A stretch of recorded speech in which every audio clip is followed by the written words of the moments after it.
Assalamualaikum warahmatullahi wabarakatuh. Kepada yang terhormat Bapak Ahmad Muhyiddin Zuhri selaku dosen pengampu mata kuliah Tauhid dan Pemikiran Kalam, serta teman-teman yang berbahagia. Pada kesempatan kali ini, kami dari kelompok 11 yang beranggotakan saya sendiri, Sarifah Ali Albana, bersama dua rekan saya, Salsabila Syafi'iyah dan juga Takiyah, akan mempresentasikan tentang perbuatan manusia, perbuatan Tuhan, kehendak mutlak, dan keadilan Tuhan menurut beberapa aliran. Yang pertama adalah perbuatan manusia menurut aliran Mu'tazilah. Aliran Mu'tazilah memandang manusia memiliki daya yang besar dan bebas. Oleh karena itu, mereka sepaham dengan Qadariyah dengan faham free will. Daya yang ada pada diri manusia adalah tempat terciptanya perbuatan. Jadi, Tuhan tidak dilibatkan dalam perbuatan manusia. Dalil nakli Mu'tazilah untuk menguatkan paham mereka adalah firman Allah Quran Surat As-Sajdah ayat 7. Alladzi ahsana kulla syai'in khalaqahu wa bada'a khalqal insani min tin, yang membuat segala sesuatu yang dia ciptakan sebaik-baiknya dan yang memulai penciptaan manusia dari tanah. Ahsan berarti berbuat baik, maka semua perbuatan Tuhan merupakan kebajikan kepada manusia. Ini tidak mungkin di antara perbuatan-perbuatan Tuhan ada yang tidak merupakan kebajikan, seperti siksaan yang diberikan Tuhan kepada manusia. Dengan demikian, perbuatan manusia bukanlah perbuatan Tuhan, karena di antara perbuatan-perbuatan manusia terdapat perbuatan-perbuatan jahat. Yang kedua adalah aliran Asy'ariyah. Dalam paham Asy'ariyah, manusia ditempatkan pada posisi yang lemah. Aliran ini lebih dekat dengan faham Jabariyah. Argumen yang dipakai oleh Al-Asy'ari untuk membela keyakinannya adalah Quran Surat As-Saffat ayat 96, Wallahu khalaqakum wa ma ta'malun. Padahal Allah lah yang menjadikan kamu dan apa yang kamu perbuat itu. Dengan demikian, ayat ini mengandung arti Allah menciptakan kamu dan perbuatan-perbuatan kamu. Sebenarnya, pendapat Al-Asy'ari yang demikian dapat dilihat dari uraiannya mengenai perbuatan-perbuatan terpaksa atau involuntir dari manusia. Dalam perbuatan-perbuatan involuntir, kata Al-Asy'ari terdapat dua unsur, penggerak yang mewujudkan gerak dan badan yang bergerak. Penggerak yaitu pembuat gerak yang sebenarnya, atau al-fa'il laha ala haqiqatiha adalah Tuhan, dan yang bergerak adalah manusia. Yang ketiga adalah aliran Al-Maturidi. Dalam pendapat aliran Maturidiyah, baik golongan Samarkand maupun Bukhara, kemauan manusia adalah sebenarnya kemauan Tuhan. Ini berarti bahwa perbuatan manusia mempunyai wujud atas kehendak Tuhan dan bukan atas kehendak manusia. Dan selanjutnya mengandung arti paksaan atau fatalisme dan bertentangan dengan paham Al-Maturidi tentang kebebasan memilih golongan Samarkand. Bagi golongan Maturidiyah, perbuatan manusia adalah juga ciptaan Tuhan. Dalam hubungan ini, Al-Maturidiyah sebagai pengikut Abu Hanifah menyebutkan dua perbuatan Tuhan dan perbuatan manusia. Perbuatan Tuhan mengambil bentuk penciptaan daya dalam diri manusia, dan pemakaian daya itu sendiri merupakan perbuatan manusia. Daya diciptakan bersama-sama dengan perbuatan, jadi tidak sebelum perbuatan seperti dilakukan kaum Mu'tazilah. Perbuatan manusia adalah perbuatan manusia dalam arti sebenarnya dan bukan dalam arti kiasan. Pemberian upah dan hukuman didasarkan atas pemakaian daya yang diciptakan. Dengan demikian, manusia diberi hukuman atas kesalahan pemakaian daya dan diberi upah atas pemakaian yang benar dari daya.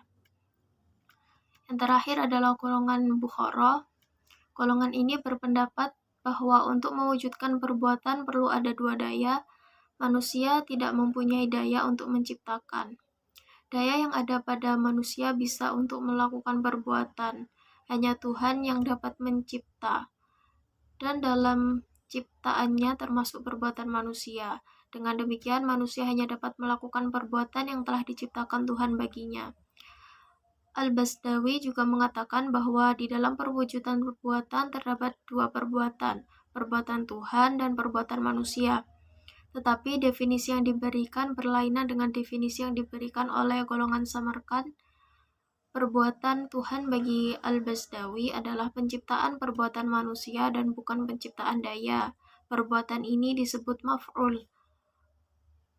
Perbuatan manusia hanyalah melakukan perbuatan yang diciptakan itu. Perbuatan Tuhan menurut beberapa aliran. Yang pertama yakni kewajiban Tuhan terhadap manusia.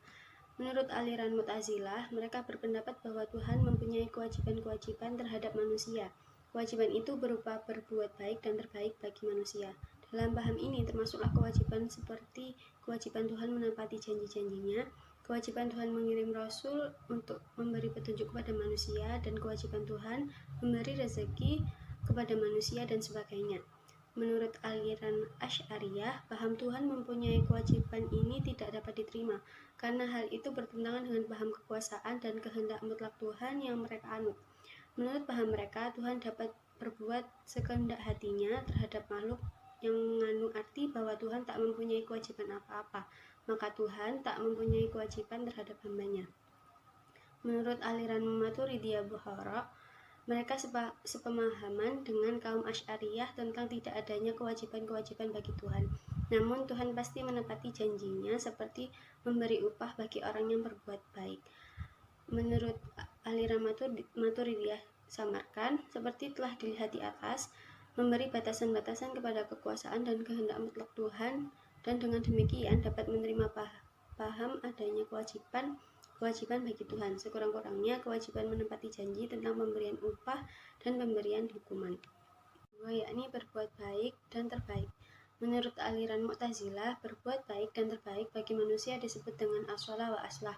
Ketentuan ini dalam teologi Islam terkenal sebagai ketentuan Mu'tazilah, dan yang dimaksud ialah kewajiban Tuhan berbuat baik, bahkan yang terbaik bagi manusia. Menurut aliran Asy'ariyah, jelas bahwa paham ini tidak dapat diterima karena bertentangan dengan paham kekuasaan dan kehendak mutlak Tuhan. Hal ini ditegaskan oleh Al-Ghazali ketika mengatakan bahwa Tuhan tidak berkewajiban untuk berbuat baik dan terbaik bagi manusia. Menurut aliran Maturidiyah, baik yang Bukhara dan Samarkan, mereka juga tidak sepemahaman dengan kaum Mu'tazilah dalam hal ini.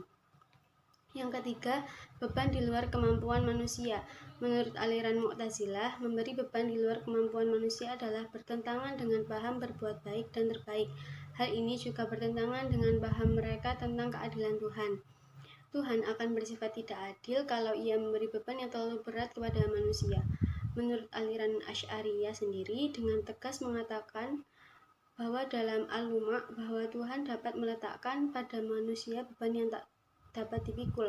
Al-Ghazali mengatakan demikian juga dalam Al-Iqtisad, karena Asy'ariyah menganut paham bahwa perbuatan manusia pada hakikatnya adalah perbuatan Tuhan dan diwujudkan dengan daya Tuhan dan bukan dengan daya manusia. Menurut aliran Maturidiyah Bukhara, sebagai mana diketahui hampir sependapat dengan kaum Asy'ariyah dalam soal kekuasaan dan kehendak mutlak Tuhan, dalam hal adanya kewajiban-kewajiban bagi Tuhan, dan dalam hal daya Tuhan yang tak terbataslah sebenarnya yang mewujudkan perbuatan-perbuatan manusia. Menurut aliran Maturidiyah Samarkan, mereka tidak setuju dengan pendapat kaum Asy'ariyah dalam hal ini karena Al-Quran mengatakan bahwa Tuhan tidak membebani manusia dengan kewajiban-kewajiban yang tak terpikul. Pemberian beban yang tak terpikul memang tidak dapat sejalan dengan paham golongan Samarkan bahwa manusialah sebenarnya yang mewujudkan perbuatan-perbuatannya dan bukan Tuhan. Yang keempat, pengimanan Rasul-Rasul. Menurut aliran Mu'tazilah, dengan kepercayaan mereka bahwa akal dapat mengetahui hal-hal tentang alam gaib, pengiriman rasul-rasul sebenarnya tidak begitu penting. Namun, bagi kaum Mu'tazilah, pengiriman yang demikian seharusnya tidak mempunyai sifat wajib. Tetapi, sebagaimana telah disebut di atas, kaum Mu'tazilah berpendapat bahwa pengiriman rasul kepada umat manusia menjadi salah satu kewajiban Tuhan. Menurut aliran Asy'ariyah, pengiriman rasul-rasul mempunyai arti yang besar bagi kaum Asy'ariyah karena mereka banyak bergantung pada wahyu untuk mengetahui Tuhan dan alam gaib, bahkan juga untuk mengetahui hal-hal yang bersangkutan dengan hidup keduniaan manusia. Bagi mereka lah seharusnya pengiriman rasul-rasul mempunyai sifat wajib. Menurut aliran Maturidiyah Bukhara, sesuai dengan paham mereka tentang kuasaan dan kehendak mutlak Tuhan, Mereka mempunyai paham yang sama dengan kaum Asy'ariyah dalam hal ini. Pengiriman Rasul menurut mereka tidak bersifat wajib dan hanya bersifat mungkin. Menurut aliran Maturidiyah Samarkand, dalam Isyarat Al-Maram, Al-Bayadi menjelaskan bahwa banyak dari kaum Maturidiyah sepemahaman dengan kaum Mu'tazilah mengenai wajibnya pengiriman Rasul-Rasul. Yang kelima, janji dan ancaman. Menurut aliran Mu'tazilah, janji dan ancaman merupakan salah satu dari 5 dasar kepercayaan kaum Mu'tazilah. Hal ini erat hubungannya dengan dasar kedua, yaitu keadilan Tuhan akan bersifat tidak adil jika ia tidak menepati janji untuk memberi imbalan kepada orang yang berbuat baik, dan jika tidak menjalankan ancaman untuk memberi hukuman kepada orang yang telah berbuat jahat. Menurut aliran Asy'ariyah, paham ini tidak dapat berjalan sejajar dengan keyakinan mereka tentang kekuasaan dan kehendak mutlak Tuhan, dan tentang tidak adanya kewajiban-kewajiban bagi Tuhan. Tuhan tidak mempunyai kewajiban menepati janji dan menjalankan ancaman yang telah ada dalam Al-Quran dan hadis. Menurut aliran Maturidiyah Bukhara, kaum ini tidak seluruhnya sepemahaman dengan kaum Asy'ariyah. Dalam pendapat mereka, seperti dijelaskan oleh Al-Basdawi, tidak mungkin Tuhan melanggar janjinya untuk memberi upah kepada orang yang berbuat baik, tetapi sebaliknya bukan tidak mungkin Tuhan membatalkan ancaman untuk memberi hukuman kepada orang yang telah berbuat jahat. Menurut aliran Maturidiyah Samarkand, golongan Samarkand dalam hal ini mempunyai pendapat yang sama dengan kaum Mu'tazilah. Mereka berpendapat bahwa upah dan hukuman Tuhan tidak mesti terjadi kelak. Kekuasaan dan kehendak mutlak Tuhan. Menurut aliran Mu'tazilah, kekuasaan dan kehendak Tuhan tidak lagi mempunyai sifat mutlak semutlak-mutlaknya, karena kekuasaan mutlak Tuhan telah dibatasi oleh kebebasan yang menurut paham Mu'tazilah telah diberikan kepada manusia dalam menentukan kemauan dan perbuatan. Seterusnya, kekuasaan mutlak itu dibatasi pula oleh sifat keadilan Tuhan. Tuhan tidak lagi berbuat sekehendaknya. Tuhan telah terikat pada norma-norma keadilan yang kalau dilanggar membuat Tuhan bersifat tidak adil bahkan zalim. Sifat serupa ini tidak dapat diberikan kepada Tuhan. Menurut aliran Asy'ariyah, Tuhan berkuasa dan berkehendak mutlak. Dalam menjelaskan kemutlakan kekuasaan dan kehendak Tuhan ini, Al-Asy'ari menulis dalam Al-Ibanah bahwa Tuhan tidak tunduk kepada siapapun. Di atas Tuhan tidak ada suatu zat lain yang dapat membuat hukum dan dapat menentukan apa yang boleh dibuat dan apa yang tidak boleh dibuat Tuhan. Tuhan bersifat absolut dalam kehendak dan kekuasaannya. Bagi kaum Asy'ariyah, Tuhan memang tidak terikat kepada apapun, tidak terikat pada janji-janji, kepada norma-norma keadilan dan sebagainya. Menurut aliran Maturidiyah Bukhara, golongan Bukhara menganut pendapat bahwa Tuhan mempunyai kekuasaan mutlak. Menurut Al-Basdawi, Tuhan memang berbuat apa saja yang dikehendakinya dan menentukan segala-galanya menurut kehendaknya.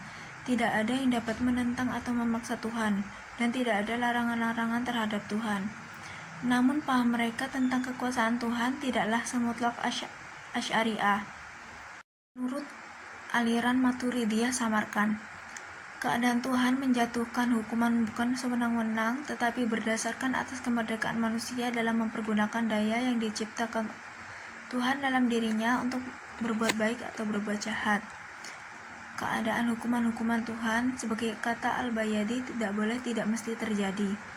Dalam pada itu tidak perlu kiranya ditegaskan bahwa yang menentukan batasan-batasan itu bukanlah zat selain dari Tuhan, karena di atas Tuhan tidak ada suatu zat pun yang lebih berkuasa. Tuhan adalah di atas segala-galanya. Batasan-batasan itu ditentukan oleh Tuhan sendiri dan dengan kemauannya sendiri pula. Berikutnya adalah keadilan Tuhan.